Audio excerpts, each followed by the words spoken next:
Jadi di sini kami akan menceritakan bagaimana bangsa Barat datang ke Indonesia yang awalnya hanya untuk berdagang, tetapi mereka malah menjajah. Benar sekali, perjalanan panjang itu dipenuhi dengan perebutan rempah, perjanjian, peperangan, hingga lahirnya VOC yang terkenal kejam. Mari kita mulai ceritanya. Faktor pendorong kedatangan bangsa Barat. Ada 3 faktor utama bangsa Barat menjelajah samudra, yaitu gold, gospel, dan glory. Yang pertama yaitu gold. Gold berarti mereka mencari kekayaan, khususnya rempah-rempah yang saat itu lebih berharga daripada emas. Yang kedua yaitu gospel.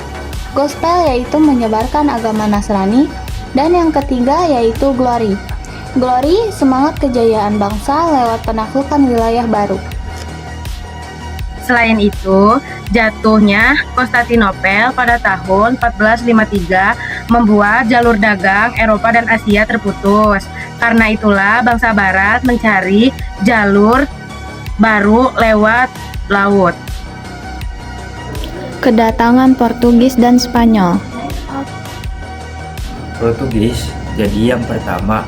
Tahun 1511 mereka merebut Malaka, lalu 1512 sampai di Maluku dan bersekutu dengan Ternate.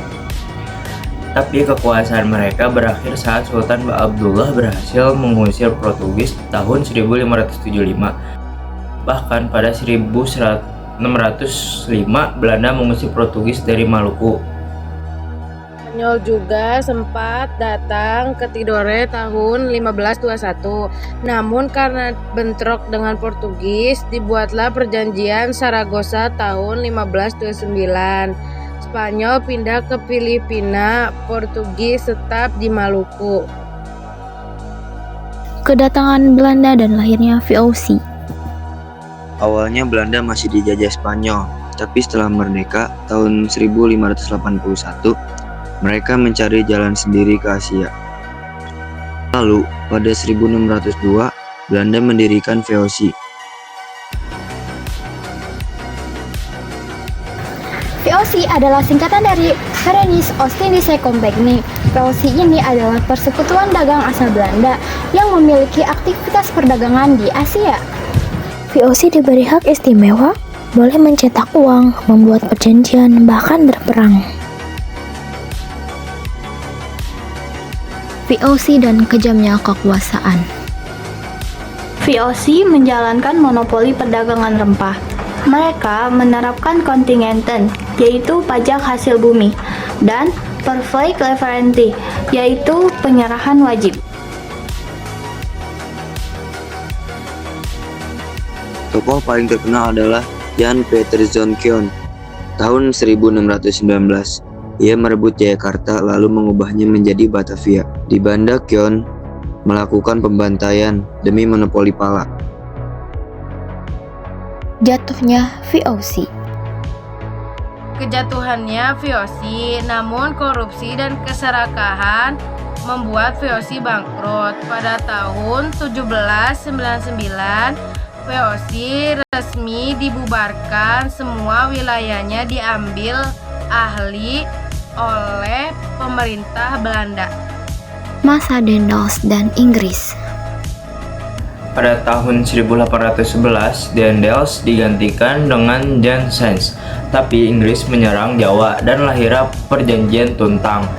Perjanjian Tuntang adalah sebuah kapitulasi yang terjadi pada 18 September 1811 di Tuntang, Semarang, Jawa Tengah, yang berisi penyerahan seluruh wilayah Jawa dan daerah taklukannya dari Belanda kepada Inggris. Inggris lalu menunjuk Thomas Stamford Raffles. Ia terkenal dengan reformasi, hapus kerja rodi, hapus perdagangan budak, dan memperkenalkan sistem sewa tanah. Pada tahun 1830, Johannes van den Bosch menerapkan sistem kultur stelsel atau tanam paksa. Setiap desa wajib menyerahkan 1/5 tanah untuk ditanami bibit kopi atau tebu. Tapi praktiknya lebih kejam. Rakyat dipaksa kerja penuh, membayar pajak, bahkan kerja rodi membangun jalan dan jembatan. Pada tahun 1870, Partai Liberal menang di Belanda. Lahirlah Undang-Undang Agraria dan Undang-Undang Gula. Undang-Undang Agraria bertujuan untuk melindungi hak milik pribumi atas tanah sambil membuka peluang bagi swasta untuk menyewa tanah. Undang-Undang Gula bertujuan untuk menghapus kewajiban budidaya tebu oleh petani secara bertahap dan memindahkan monopoli dari pemerintah ke perusahaan swasta Eropa. Namun, rakyat makin menderita. Buruh koeli di perkebunan sering diperlakukan kasar dan diberi hukuman berat. Sebagai jawaban, tahun 1901 Belanda mengumumkan politik etis. 3 program yang dituangkan oleh Ratu Wilhelmina yaitu irigasi, yaitu membangun dan memperbaiki perairan bendungan untuk petani, migrasi, yaitu mengajak rakyat untuk bertransmigrasi agar terjadi keseimbangan jumlah penduduk, edukasi ialah penyelenggaraan pendidikan dengan memperluas bidang pengajaran dan pendidikan. Meski banyak dimanfaatkan swasta, kebijakan ini membuat jalan lahirnya sekolah modern. Jadi, perjalanan kolonialisme Barat di Indonesia berlangsung panjang, dari Portugis, Spanyol, Viosi hingga Belanda, dengan berbagai kebijakan. Semua itu memberi penderitaan rakyat, tapi juga melahirkan kesadaran untuk melawan.